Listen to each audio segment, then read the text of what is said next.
Dear students, आज हम बात करेंगे प्रकाश की समवायता पर। सबसे पहले मैं बताना चाहूँगा समवायता क्या है। समवायता वह है जिसमें यौगिकों के अणुसूत्र तो समान होते हैं किंतु उनके संरचना सूत्र या त्रिविम में व्यवस्था भिन्न होती है। यदि हम त्रिविम समवायता की बात करेंगे तो उसके अंतर्गत प्रकाशीय समवायता और ज्यामितीय समवायता, इसके अतिरिक्त स्वरूपण समवायता आती है। प्रकाशीय समवायता में हम ऐसे यौगिकों की बात करते हैं जिनकी समतल ध्रुवित प्रकाश के प्रति व्यवहार भिन्न होता है और त्रिविमीय अणु में परमाणु या समूह अलग अलग तरीके से जुड़े होते हैं। ऐसे समवायवी प्रकाशीय समवायवी कहलाते हैं। अतः इस प्रकार हम इसको परिभाषित कर सकते हैं कि प्रकाशीय समवायता एक त्रिविम समवायता है जिसमें अणुसूत्र तो समान है किंतु उनका त्रिविम में विन्यास भिन्न होता है। जैसे हम उदाहरण देखें, डी लैक्टिक अम्ल और एल लैक्टिक अम्ल।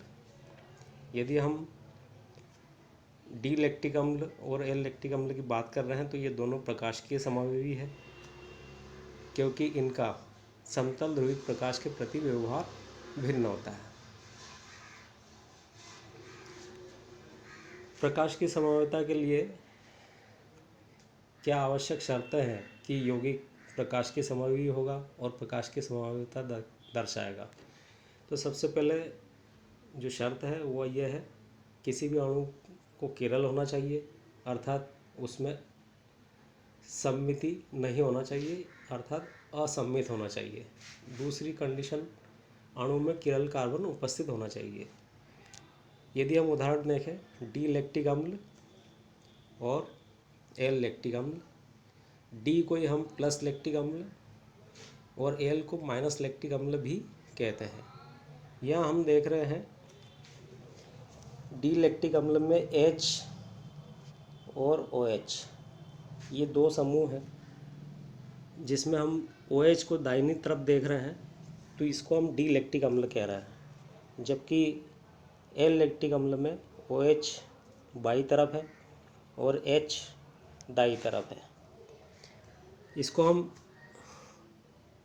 ऐसे समझ सकते हैं कि OH यदि दाई तरफ है तो वो डी लैक्टिक अम्ल है, अर्थात समतल ध्रुवित प्रकाश को वह दाहिनी तरफ घुमाएगा, और एल लैक्टिक अम्ल में OH बाई तरफ है तो वह समतल ध्रुवित प्रकाश को बाई तरफ घुमाएगा।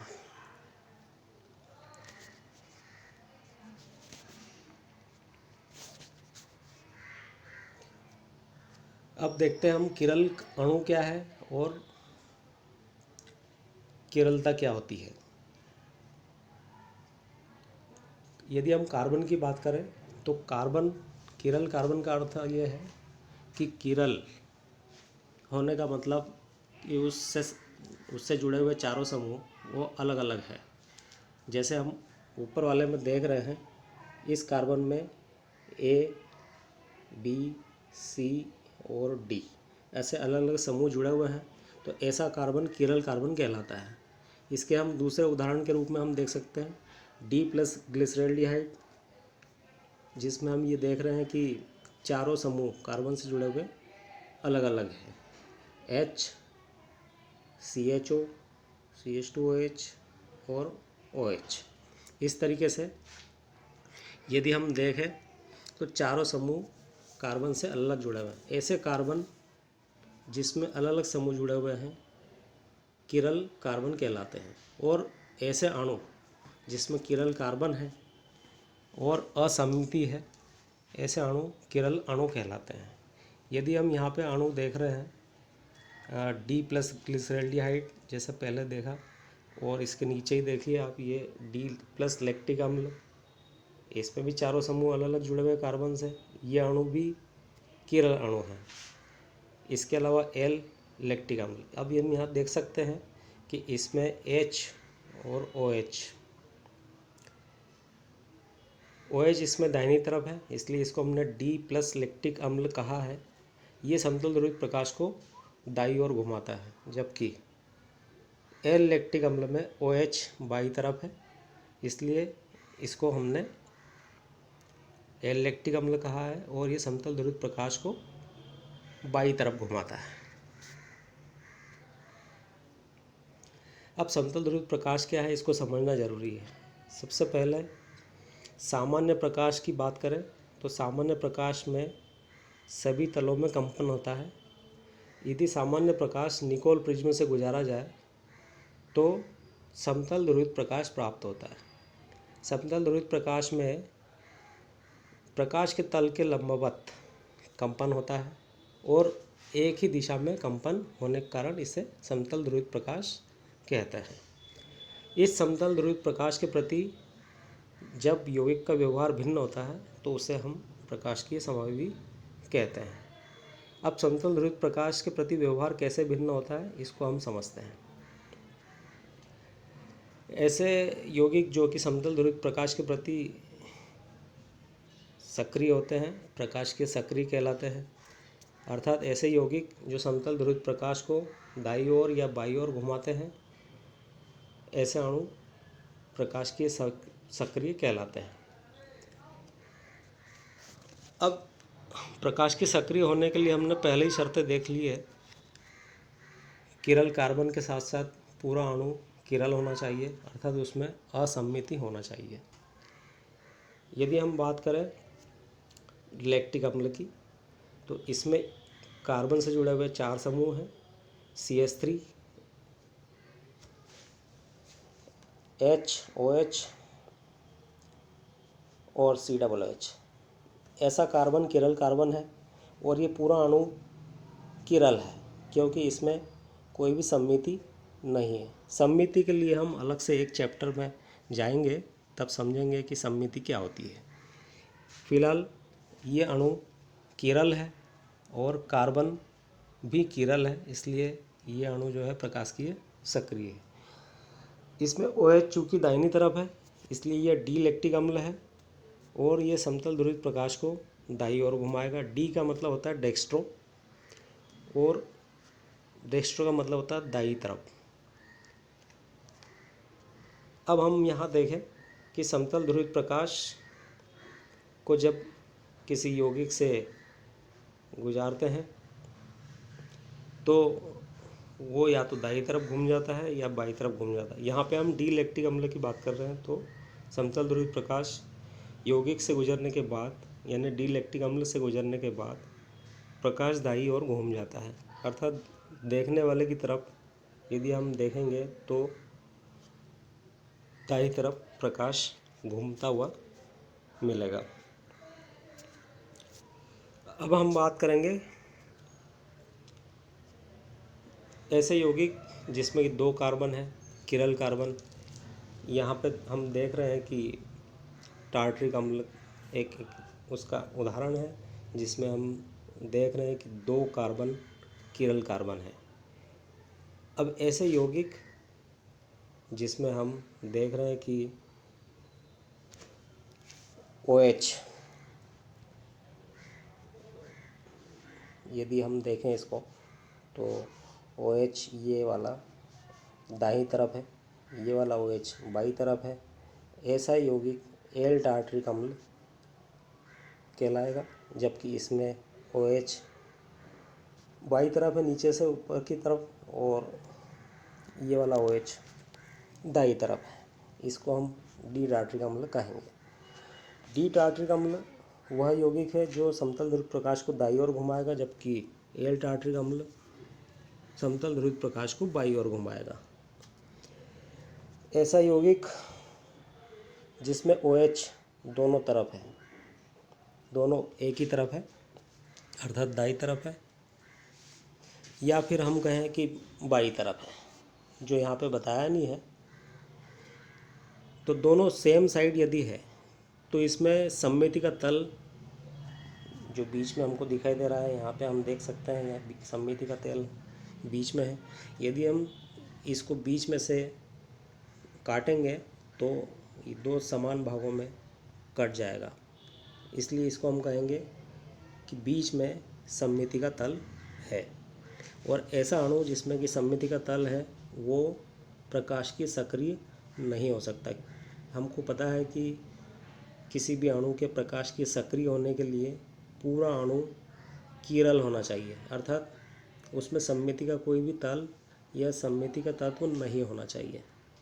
ऊपर वाले यौगिकों में हम देखेंगे कि इसमें कोई भी सममिति का तल नहीं है, इसलिए डी और एल टार्ट्रिक अम्ल हमको दिखाई दे रहा है। डी दाईं तरफ घुमा सकता है समतल ध्रुवित प्रकाश को और एल बाईं तरफ घुमा सकता है, जबकि ऐसा यौगिक जिसमें OH सेम साइड है, या तो दाईं तरफ है या फिर बाईं तरफ है, तो सेम साइड होने के कारण सममिति का तल है और सममिति के तल होने से यौगिक प्रकाशिकीय अक्रिय है। यदि हम इसके घुमाने की बात करें S से OH की तरफ, तो S से OH की तरफ ये दाहिनी तरफ घुमा रहा है, यहाँ पे हम देख रहे हैं कि ये बाईं तरफ घुमा रहा है। तो एक तरफ तो S से OH की तरफ बाईं तरफ जा रहा है और दूसरी तरफ S से OH दाईं तरफ जा रहा है, इसलिए आंतरिक होने के कारण यह प्रकाशिकीय अक्रिय है। ऊपर वाले यौगिक में जबकि हम देख रहे हैं कि S से OH की तरफ यदि हम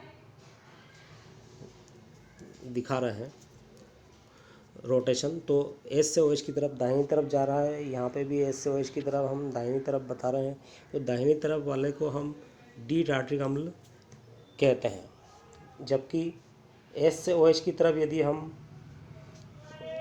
इस वाले यौगिक में जाएंगे तो बाईं तरफ घूमता हुआ दिखाई दे रहा है, घड़ी की विपरीत दिशा में घूमता हुआ दिखाई दे रहा है, इसलिए हम इसको एल टार्ट्रिक अम्ल कह रहे हैं, जो समतल ध्रुवित प्रकाश को बाईं ओर घुमाएगा। इस प्रकार से हमने देखा कि डी और एल टार्ट्रिक अम्ल दो किरल कार्बन युक्त यौगिक हैं। अब मेजो के अतिरिक्त जो है एक प्रकाशिकीय अक्रिय मिश्रण होता है जिसको हम कहते हैं DL मिश्रण। इसको हम ऐसे समझते हैं, D और L का 50-50%, यानी कि आधा D है और आधा L है। यदि यौगिक आधा D और आधा L दोनों का मिश्रण है, या यूँ कहें कि 50 ग्राम D है और 50 ग्राम L है, तो दोनों का मिश्रण रैसिमिक मिश्रण कहलाएगा। यदि हम किसी एक यौगिक को यानी D या L यौगिक को रैसिमिक मिश्रण में परिवर्तित करते हैं तो यह विधि रैसिमीकरण कहलाती है, अर्थात किसी D को DL मिक्सचर में या L को DL मिक्सचर में परिवर्तित करते हैं तो यह विधि रैसिमीकरण कहलाती है। तो रैसिमिक मिश्रण भी प्रकाशिकीय अक्रिय है। क्यों? क्योंकि एक तो D है उसमें, दूसरा L है। एक में रोटेशन D में दाहिनी तरफ होता है समतल ध्रुवित प्रकाश का, जबकि L में बाईं तरफ होता है। इस प्रकार जब दोनों मिश्रण में रहेंगे तो किसी भी तरफ समतल ध्रुवित प्रकाश को नहीं घुमा सकेंगे, एक दूसरे को वो निरस्त कर देंगे। तो दोस्तों इसको देखिए, यहाँ पे हमने देखा है कि डी लैक्टिक अम्ल, जैसा हम पहले भी देख चुके हैं, ये तीर इधर बता रहा है एस से OH की तरफ COOH से होते हुए, यानी कि अधिक सूत्रभार वाले समूह की तरफ से होते हुए एस से OH की तरफ, तो डी है जो दाईं तरफ घुमा रहा है, जबकि H से OH की तरफ COOH से होते हुए यदि जाएंगे तो बाईं तरफ यदि घूम रहा है तो उसको हम एल लैक्टिक अम्ल कह रहे हैं। और तीसरा होगा DL मिक्सचर, अर्थात आधा D होगा और आधा L होगा, दोनों का मिश्रण समतल ध्रुवित प्रकाश को किसी भी दिशा में नहीं घुमाएगा। इस प्रकार ऐसे ही हम अगला देखें टार्ट्रिक अम्ल, S से OH की तरफ यदि हम रोटेशन बता रहे हैं तो यहाँ पे हम देख रहे हैं S से OH की तरफ, यहाँ पे ये दाईं तरफ जा रहा है, यहाँ पे भी दाईं तरफ जा रहा है, अर्थात ये डी टार्ट्रिक अम्ल है, जबकि यहाँ पे हम देखें एस से ओ एच की तरफ, यहाँ पे घड़ी की विपरीत दिशा में जा रहा है, तो ये एल टार्ट्रिक अम्ल है। यहाँ पे हम देखें कि आंतरिक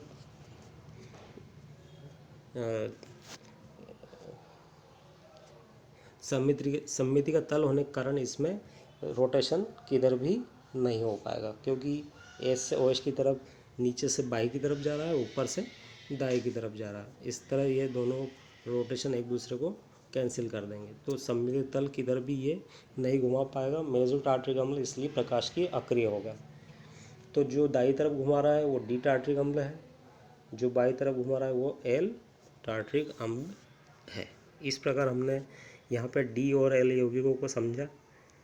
आगे के चैप्टर में हम दूसरी चीज़ों को समझेंगे, जिसमें विशिष्ट घूर्णन